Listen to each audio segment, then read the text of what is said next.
everyone to our Go Retro webinar. Today we are going to talk about Burndown Charts. It's a love-hate relationship. This is what I gathered from talking to a lot of Scrum Masters and a lot of team leads and product managers and owners. Some people love it, some people hate it, some people, it depends on the day. Today we're going to talk about how we can make the most out of it. So what's on the agenda? We're going to do a really quick interview on Go Retro. We're going to talk about Burndown Charts, one-on-one, right? Quick overview of what is it used for, what can you see in it. Then we're going to talk a bit about some pros, cons, and insights, right? So we're going to talk a bit about main arguments for and against using Burndown Charts. And again, how can you kind of like eliminate most of these cons?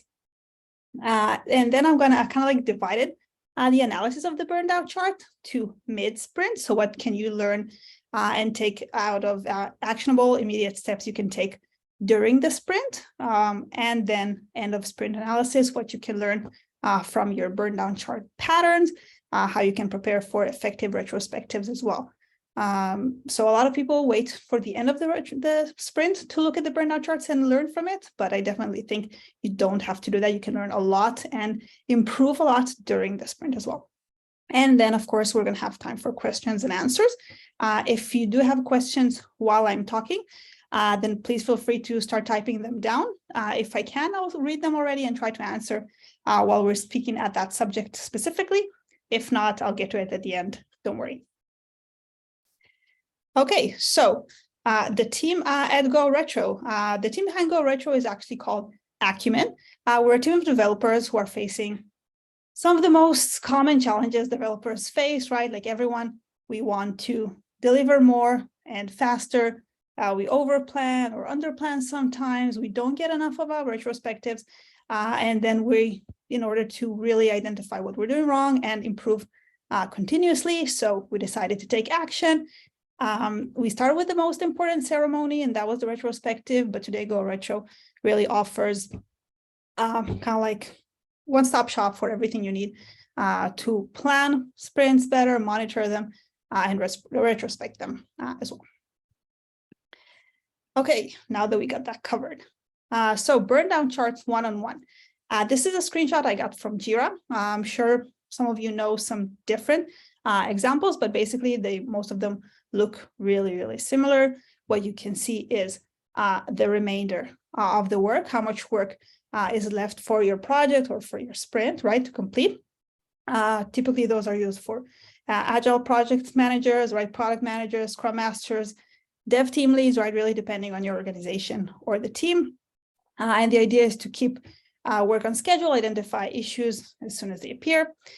They're also used to keep high-level leadership in the loop sometimes, right? So they usually do not need to know all the details, what we've completed today, what we haven't, but they do want to see if we're progressing according to what we expect or we're behind, right? Specifically, in this example, you can see that this is the expected work, right? So you can see that these parts are non-working days. So we don't expect anything to happen in there. We all know that sometimes it does. And then we expect to progress like this, but you can see here, for example, it is not really what is happening. At the end, it looks like we're kind of getting close, but we don't know if it's because we've removed issues or because we actually completed them. With that being said, I'm going to move to the pros and cons of working with the Burndown charts. So basically, high-level Burndown charts are a really great, simple visual representation, right? We can see how much remaining work we have, what is our progress, how does it look like during the sprint, especially if we are working with the same team for a while now, we can learn from the different sprints, right, and see, is it what we're usually seeing? Is it not? Is it different, right? So we can learn more from that over time as well. We can look at the projects and the deadlines, and we can check for priorities and focus changes, right? If for some reason something happened, we need to add a lot more work to it. It might change how it looks like, right? We might want to move away from what we were working on to work on something else. In the other side, on the con side, the main claim is that it's a limited tool. And what do I mean by that? First thing, it's not detailed enough, right? So if we go back to the example we've seen before, we don't know what when there is progress, we don't know what we progressed in, right? We don't know if it's something new that was added or it was the carryover work. Is it high priority, not high priority? We don't know. And when we do see progress, we don't know if it's because something was taken out of the sprint or something was really completed. And again, what was it? We don't know. It could be a lot of times very inaccurate for many, many different reasons. For example, again, there are different claims here. If your estimations are not really close to reality, it's really not accurate, right? But that's not really the fault of the Burndown chart, but you will see that. If you're not estimating your tasks, you won't see the progress. If you're not updating the statuses, right, in Jira, for example, then you don't see the actual image of reality. So it could be really inaccurate. A lot of it is on you. And by the way, when you are working with Burndown charts and you are able to see this data, a lot of times the really good thing about it is that you can see what you're missing, right? And that really helps boost improving these best practices, right? A lot of times when I talk to different teams and I show them our sprint monitoring page, then they take a look at it and they see, okay, but that kind of means I need to work with Jira in a very specific way. And when you start talking about it and try to understand what they mean by that, we actually understand that it's not like something very different or specific that you need to do, but you need to work according to try to more, as much as you can, work according to best practices, right? So that means updating the estimations, adding the estimations and trying to make them accurate, updating the Jira statuses. That's usually what it entails. When you don't do that, it's really visible right away, and you can learn and improve from that. It could be really demoralizing. So if the team looks at it, or even you, right, as the person in charge of it, and you see that there's no progress, it is really demoralizing. It's true. But again, we don't know why there's no progress. Maybe it's just demoralizing because we don't, I don't know, everything is at really the last stages before release, and in a second there will be a huge drop. Maybe we have really huge tasks, right, with really high estimations that will just boom fall at once. And then again, working with best practices by splitting those tasks to smaller tasks can help us with that. Maybe it's demoralizing because we're over planning, right? And then again, it's not the Burndown chart's fault. It's something that we have to work on. And another claim really interesting here is that it's focusing on output and not on outcome. I don't know if any of you here have seen my Scrum Talks with David Pereira. Super interesting, by the way. He talks a lot about how what we need to focus on is our sprint goal. And the Burndown chart shows progress that could be a bit more general, but it doesn't really mean if we're not progressing enough. Sorry, my cat decided to appear. If we're trying to focus on the sprint goal, we probably added some other stuff also to the sprint, but we want to make sure that the progress is really done towards the sprint goal. The Burndown chart doesn't show that to us, and it could be that we're reaching our goal even if the progress doesn't look very good when looking at the Burndown chart, right? So that's another thing to take into account. My response to that is, again, first of all, I'll show you in a bit how you can really learn from what you see in the Burndown chart, what information you can get from it. But the other side is maybe you need to take a better look at how you're planning to make sure that your focus is really on making sure the goal is being met as well. Just going to take a quick look to see if there are questions. Cool. So some insights on what we can learn and improve working with Burndown charts. So this is an image of the Burndown chart from Go Retro. And the main thing that really helps to get the most out of it and kind of like answer all of these cons is inside here, and it's customization and details. And that's what makes the Burndown chart valuable for us, right? As, again, Scrum Masters, product managers, and so on. First thing that it offers is a breakdown and drill down. So we can see every day, not just a number or like a line of how much work we have left, but we can really understand how much of it is something that we planned to work on during the sprint, how much of it is carried over, meaning we plan to work on it in the previous sprint, didn't get to it, and we want to work on it right now, during the sprint, I mean, and how much of it was actually unplanned. And then when we're seeing the progress, we can see what progress was made, right? What type of progress? Again, are we eating up the carryover? Are we just handling the unplanned stuff? And so on. Another thing that we can do, which is really important, is see what was removed versus what was completed. So for every day, this is what you'll see if you hover over a specific day. You know what, let me maybe show you. So this is this sprint for us, because we have a holiday during this week, then the sprint is a bit longer than usual. And you'll be able to see here that we've planned for 24 story points here. 16 and a half is actually carried over, and we already added half a story point of unplanned. Okay, and I can see here that in this day, even though it looks like we are actually like in minus progress, we completed 3 issues, right? So we can see if the progress we're seeing, or in this case, not really seeing, is because we completed issues or issues were actually removed from the sprint, right? A lot of times we will see teams that it looks like the progress is really bad, but suddenly the last day, boom, we're back at 0 and it looks like we completed everything. But the reason for it is that we just removed everything from the sprint to move it to another sprint instead of letting it really be carried over. Going back, sorry, and another thing that you can do is actually have a drill down of a specific day. So I can start my day looking at what do we need to work on, what is currently in progress, what is currently in review, and so on. Another thing we can do, again, I think I mentioned it before, working with tasks and subtasks, we are able to configure your burnout chart to work according to how you estimate your tasks. Are you using parent estimations? Are you using subtask estimations, or both, right? Again, every team is unique. You work differently. Not everyone works the same, and you need to make sure that your tools are actually enabling you and supporting how you're working. So if you are working with subtasks and you're able to complete those subtasks, you'll be able to see this progress and see it reflected, right? You don't have to wait for finishing a huge chunk of work before you can actually see it advancing in the Burndown chart. Another thing that customization allows you to do is define what is your specific definition of done. And that's really important for many different reasons. And one example I have, for example, is that some teams have external QA teams.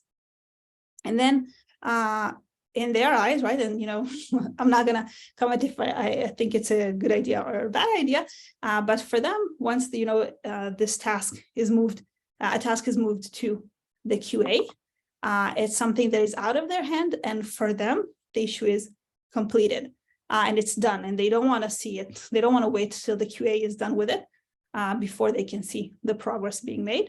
Of course, if there is a problem, something is found, and they need to rework on it, then it will be reopened. Not really reopened right away, but we'll move to a status that is in progress, and then we will see it back here as not done. So basically, we allow you to select whatever your definition of done is and see it reflected right here. Another super valuable thing that you can take a look at the burnout chart is look at the burnout chart filtered per person. Okay, you can get, again, let me maybe show this to you. So right here, I want to check a specific person, for example, how they are progressing. Okay, and see maybe some person is completing their work faster than usual. So we might want to change, move things around between the team. Maybe someone is sick, and then we need to take stuff again from them and assign it to other people. Maybe someone is just slower because their tasks was found as a bit more complex than what we have expected, right? Maybe someone has a lot more unexpected stuff that they need to work on. So this really helps us understand, in a very much more detailed level, where we stand and how we can actually improve. Again, we don't have to wait till the end of the sprint to learn and improve. And the last thing I have here is that we can actually compare what we have here in the burnout chart, what we planned for the sprint, and compare it to our average velocity. It's super important, right? We talked about demoralization of burndown charts. Basically, the demoralization usually comes from over planning. So we want to make sure that our planning is aligned to our velocity. The benchmark for this is usually you want to be able to make sure to complete about 80 to 90% of what you planned for. You do want to aim, again, plan like 20% more than what you're expecting to be able to complete, so that there is, again, kind of like something motivating you to do more, but also if something progresses faster than you know, you already have what the next plan thing to complete. You also don't want to plan too little, because then you have a lot less control of what the team's working on. So this is why you would like to compare it. I see a question, so I'll pause a bit. How does the per person drill down show whose work we are viewing? So I think I've showed that, but let me just make sure, Nicole, that you understand it. So we have here the avatars per person that we're fetching from Jira, and you can see that it's kind of like highlighted, just like in Jira.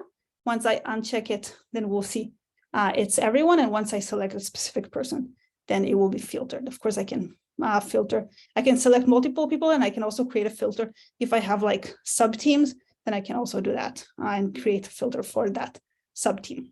Okay, so I hope this answered it. I see. Can this be viewed as a printout? Do you mean like kind of like export it as a PDF? If so, then I can show you later kind of like a trick to do that. I'll send you like we have kind of like a workaround to do that. So I'll send you instructions of how to do that. Is Azure DevOps supported? This is currently supported with Jira only, but we are looking for the next tool to support. So I will write you down as supporting Azure DevOps, I guess. If there's anyone else that is using something that is different than Jira, I would love to hear that, so I can add you up as supporters for other tools as well. Cool. So let me just take a little sip of water and we will continue. Okay, so we're starting with mid-sprint analysis of our burndown chart, what we can learn from it and how we can take advantage of it. So what can we learn? So as I hope you've already seen, we can see if we're progressing as expected, right? That's something really important for us to know, but not just if the progress is expected. The line is where we are hoping it to be. We can learn if we're behind with what. Again, are we behind with the carryover work, with the planned work, with unexpected, because of unexpected stuff that were entered or not? Maybe we didn't enter anything. Are there any bottlenecks, anything that is keeping us behind? And next thing, are we working according to priority?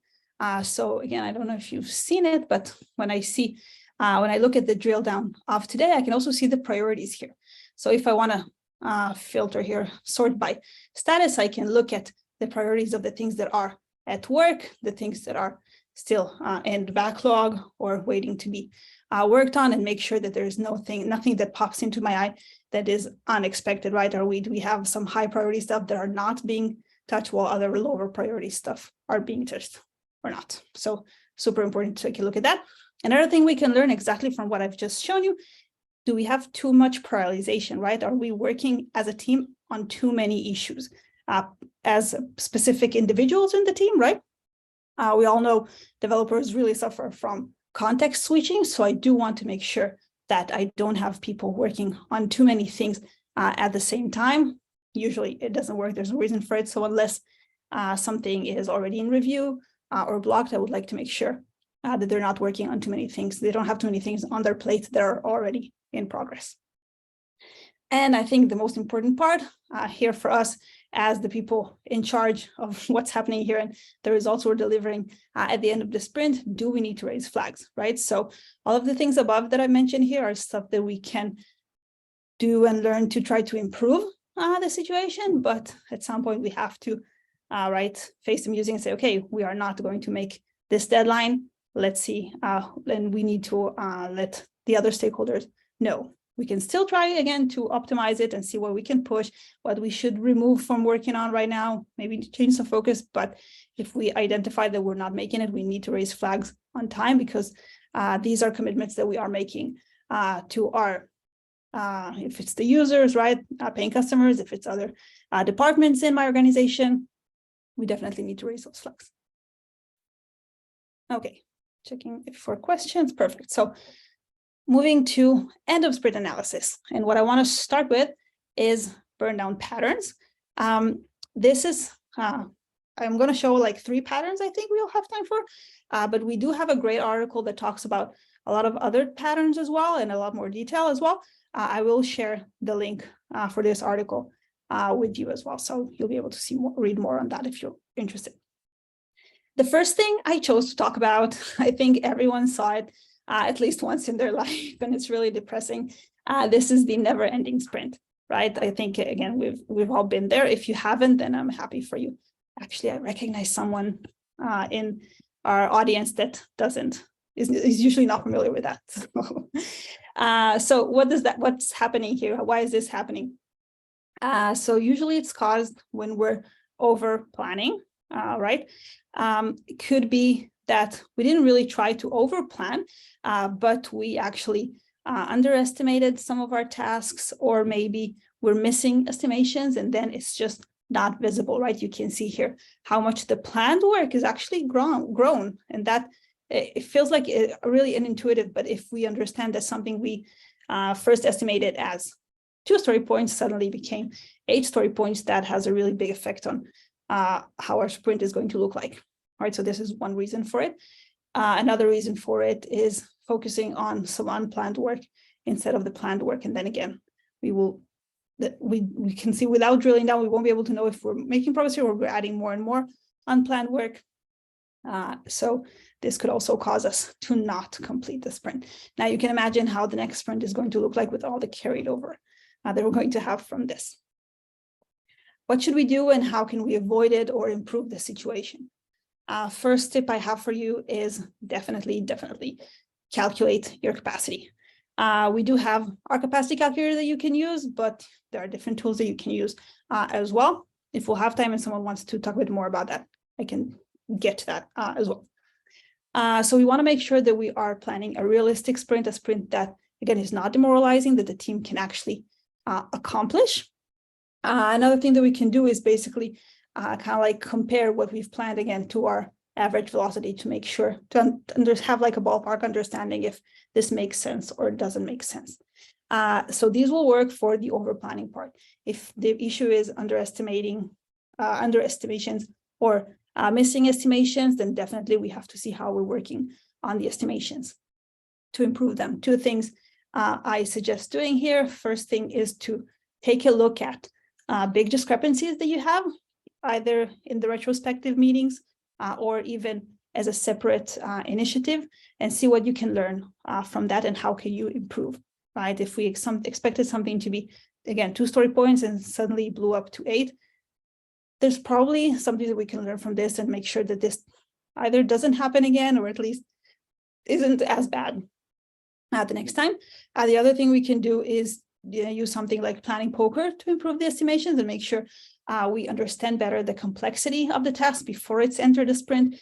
We are better aligned on how the task should look like, and then we have a better understanding of the estimations, but also on preparing and baking the task a bit more.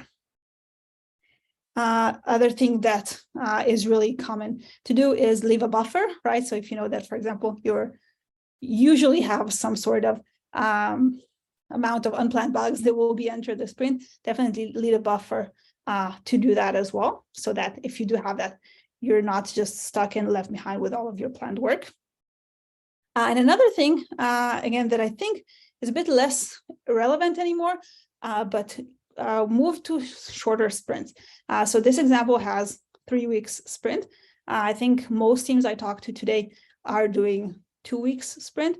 And the reason is it's just easier to plan for the next 2 weeks, and 3 weeks feels like it's something really far away, and it's a lot harder to plan for the unexpected and for priority changes and so on. So planning shorter sprints usually means better planned sprints as well. Next thing, the easy sprint. So what happens usually? You can see here, the sprint ended really quickly, sort of really quickly. And then we've just added a bunch of unplanned work to it. So again, it could be under planning or overestimating. We thought something is going to take a long time, but when we're actually starting to work on it, we realize it's a lot smaller, takes less work, and then suddenly we're finishing a lot faster. Could be a shift of focus, perhaps something really important entered that we didn't expect, again, 3 weeks ago, and that's why we've just removed the other stuff and focused on this new stuff that added. Another thing that can cause it is holidays. When there are a lot of holidays, and here you can see that we have a few holidays happening, so it's harder for us to plan. When there's holidays, when there's a longer weekend, for example, people tend to make it even longer, make a longer vacation. A lot of times it's kind of hard to expect how many people are actually going to be working and when, and how can we plan for all this time. So what can we do? First of all, align expectations and PTOs, right? Again, try to plan in ahead before we're actually planning who is taking vacations and when, to make sure that we have a better understanding of what we can expect to deliver here. Calculate capacity, so to understand we're not under planning, and again, calculate capacity once you have already aligned on the expectations of PTOs. And the third example I have here, re-examine and replan. And what do I mean by that? If we've planned this sprint and already here we see that this is the situation, right? Or maybe a tiny bit later than that. What I really want to make sure that we're doing is kind of like doing like a mini planning for the second half of the sprint or whatever we have left, to make sure that the team is really working on what we wanted to work on, does work according to priority and according to our agendas and maybe what we planned for the next sprint. We don't want them to just grab from anywhere, like different tasks, and just do stuff. We're not really sure what we're working on and how they align afterwards and what we're going to deliver at the end of the sprint. I think I'm going to skip this one, and if I have time, I'll go back to it because I see we don't have that much time left. So the next thing I wanted to talk about is data-driven retro prep.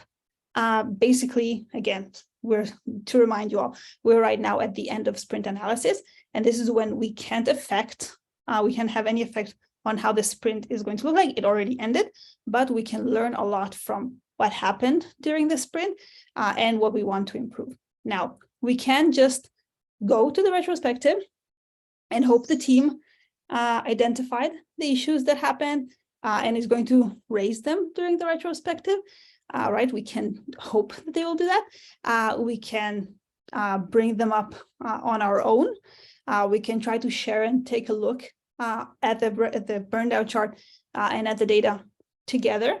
But I highly recommend to do a short preparation for yourself. And again, if you're working on the Burndown during the sprint, it shouldn't take long because you know what happened and you know what to expect when you're looking at it. But these are basically the basic stuff I suggest you look at. So what is your ratio of planned versus actual?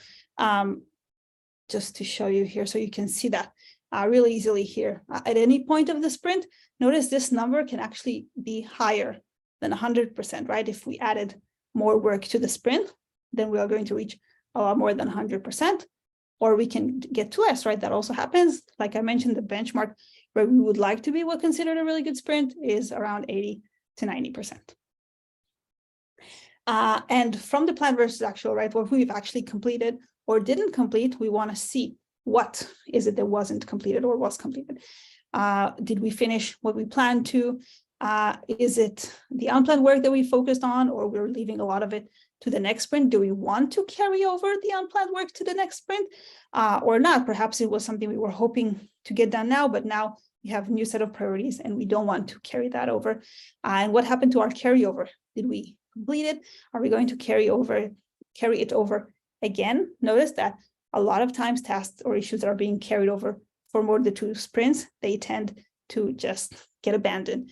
And that could be a real shame, right? If the team's working on something and then you just decide to let it go, you're wasting a lot of time. So you want to make sure that you understand if it's something that should be removed or you want to push for it to be completed already.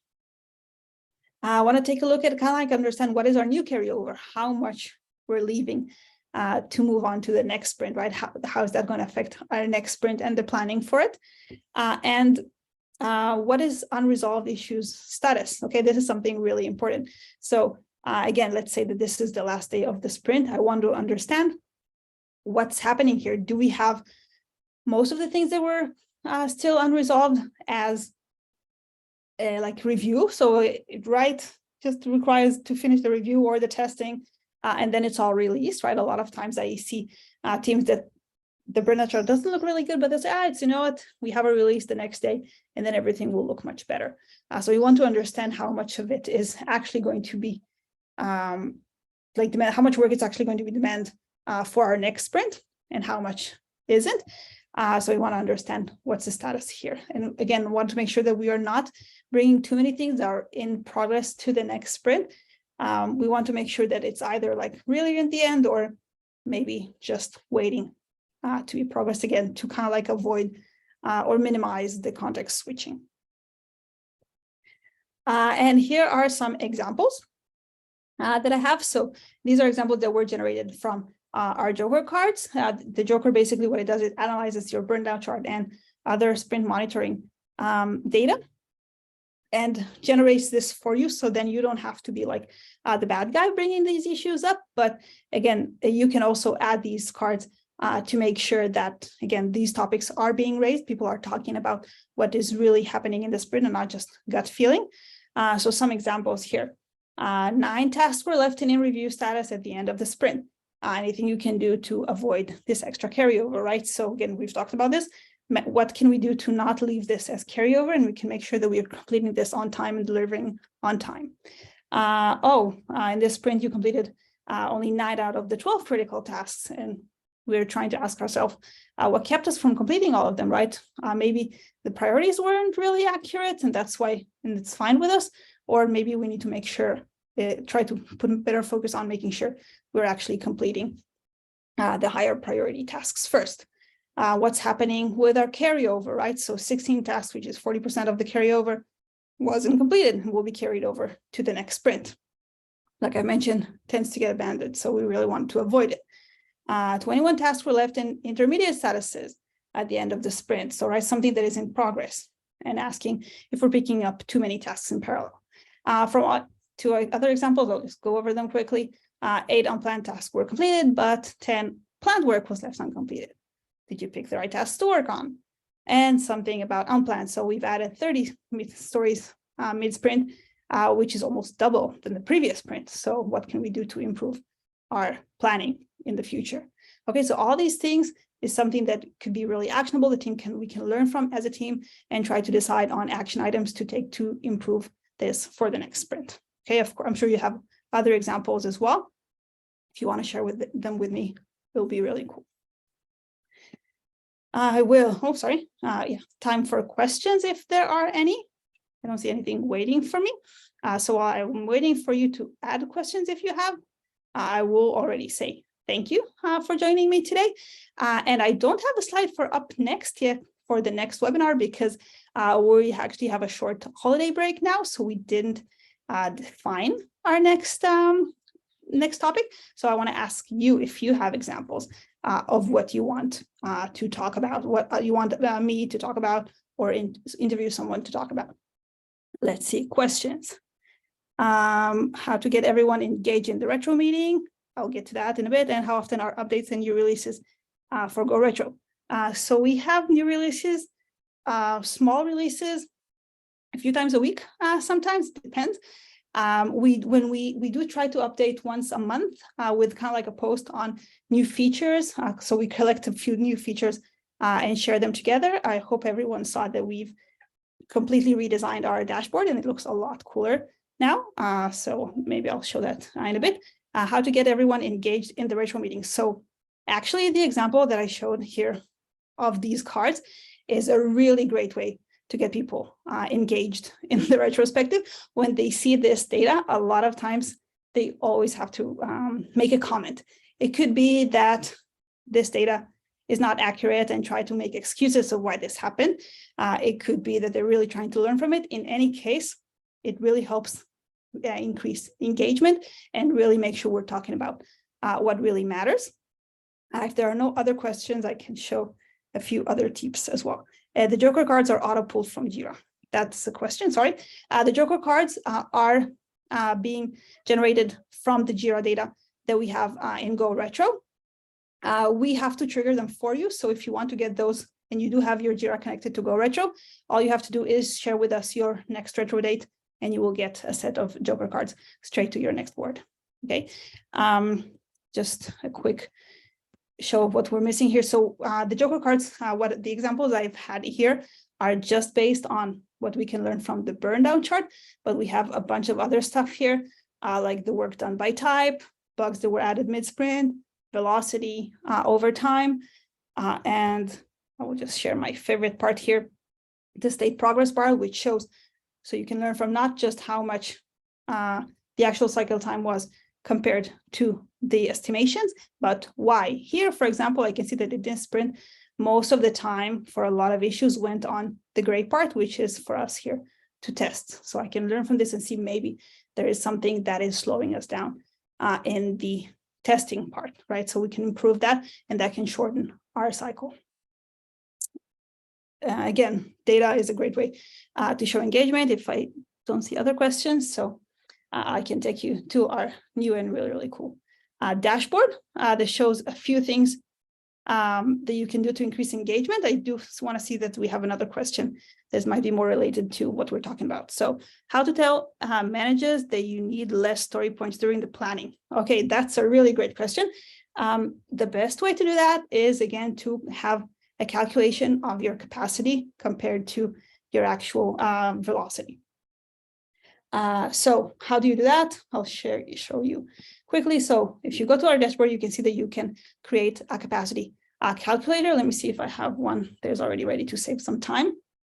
So what I have here is a really, really cool calculator that shows how much capacity. All I have to do here is enter the dates of the sprint, if I'm using story points or estimations, and my location, so that we can automatically fetch the holidays. So here we have 2 days of holidays. And then once I connect Jira members and Go Retro members, I can fetch their average capacity per person for the last 30 days, so that we can really know how much each person can deliver. And we can also fetch the carryover. Let me see if I can do that really quickly.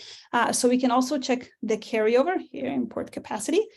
So again, we know that every person delivers differently, and there could be great reasons why we have these differences. Could be that they're focusing more on reviews, could be that they're junior, it could be a lot of stuff. This idea here is not to judge, but to understand what we're expecting. And then we can really easily show management, listen, these next 2 weeks, if everything was in an ideal world, we would be able to put 46 story points in this sprint, but we have almost 20% of the time goes in this sprint on holidays. We have some unplanned bugs, we have some other stuff, we have carryover, and that's why we can only expect to complete 28 story points in this sprint. So hopefully that answered the question. This is a very, very simple tool to make sure we understand what's happening. Another thing that we can do here, for example, is to put defaults. So for example, other than updating holidays and stuff, making sure we're adding a default of let's say day, and let's say 1 day of the sprint or half a day of the sprint for everyone on meetings, for example. So hopefully this is clear. I see there are other questions, so I'm going to skip. Yes, you can have the recording. I will share the recording with you, I think, by tomorrow. So don't worry about that. I would love to hear feedback on the meeting, on the session as well. Do you have tips for being a good Scrum Master? Is it in the scope of this meeting? So I think that everything I talked about is kind of like under helping you be a good Scrum Master. We do have other sessions that I've already recorded that do touch different aspects of being good Scrum Masters. And also, if I'm remembering the first question we had here, getting people engaged. If there are any specific questions, I think we don't have time to get into other subjects yet, but I will definitely recommend you know what, let me just really quickly, oh, sorry, it's not what I wanted to go to. Go Retro, our new website. If you go to resources, and webinars and videos. You'll be able to see the previous meetings that we've had. We have recordings here for all of the previous sessions, and you'll be able to find some really great tips for Scrum Masters as well. And as I've mentioned, I'm looking for my next topic for the next retrospective. So if you have other topics which were not covered here that you do want to learn, or something you want me to do a deeper dive in for the next meeting, then either type it here, send me an email, or reach out to us via the chat support. Just share my email one more time here. Super simple, Noah@GoRetroAI. Cool. So we are out of time here. Thank you very much for joining me. It was great to see you participate. Hope this was helpful for you. And I hope to see you in the next session as well.